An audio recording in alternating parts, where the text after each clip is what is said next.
So, how much does a polar bear weigh? Enough to break the ice.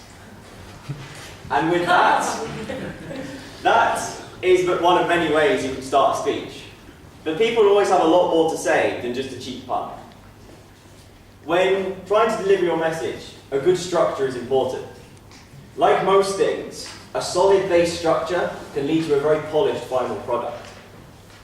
Now, people can build speeches in a great many ways, but they all have one thing in common, and that's their three basic elements: the beginning, the middle, and the end. Now, the beginning is the most important part of the speech, because this is where you grab the audience. Now, there are several ways you can do this, and the simplest of which is just by introducing yourself. In the game last week, we encouraged you all to stand up and introduce yourself when you came up to see what it was like on stage. And this is a powerful way to start off because it gives the audience a personal connection to you, just by knowing your name. Now, introducing yourself isn't always necessary. The chair of the meeting might well introduce you and your speech, like David just did. So in that case, other tactics are necessary. Humour can be a good way to go, as I just showed. And the more groan-inducing the pun, the better. And there's a very simple reason behind this. It's the same principle that makes Christmas cracker jokes so effective. Humour is subjective. If you're not careful with it, you can end up dividing the audience into those who laughed and those who didn't. A bad joke, on the other hand, will unite the audience against the joke, rather than dividing them against each other. Now, anecdotes are another good way to start. You can tell the audience a tale that will lead them into your subject. People will engage with a story. It doesn't matter how mundane it seems. People, if you tell a tale well, you'll be able to get the audience imagining themselves in your position, in which case they'll be right to be swept into the subject of your speech. For more serious speeches, you might consider beginning with a quote from a famous person, or perhaps a rhetorical question. All of these tactics serve one key purpose, and that is to hook the audience in, so they're ready to have the main message delivered in the main body of your speech. Now, the main body of your speech is the most important part of your speech, because this is where you deliver your message. Whether you're talking about trying to persuade people to your point of view, or telling people about your favourite film, this is where you bring in your key ideas and arguments.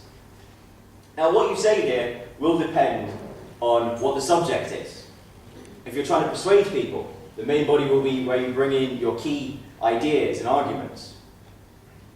If perhaps you're trying to tell some people about a famous person, this would be where you tell their story. You tell the story of their life, their trials and tribulations, and their successes. If you're delivering a technical talk, this would be where you deliver the details. Perhaps you're describing a device or talking about an experiment you've been running. Now, all of these things are ways you can speak, but each person has their own way of writing a speech. Personally, I find the best way to build the main body is to get all of the points I want to make, and then once I have that, only then do I start structuring it. This way you can build the most logical order. Because if you can make a speech flow, you'll be able to hold the audience's attention. If you just swap jump from point to point in a kind of scattered approach, you can lose the audience as you move from point to point. A flowing approach will keep the audience's attention through the whole main body, meaning they're ready to hit with the conclusion. Now, the conclusion is by far the most important part of your speech, because this is where you bring together all of your arguments, your anecdotes and examples, to leave the audience with a lasting impression. Now, again, this is a place where a quote from a famous person can be used. Alternate, again, a rhetorical question can work, or sometimes just a simple parting thought. For example, a simple way to think about structure. You tell them what you're about to tell them. You tell them it, and then you tell them what you just told them.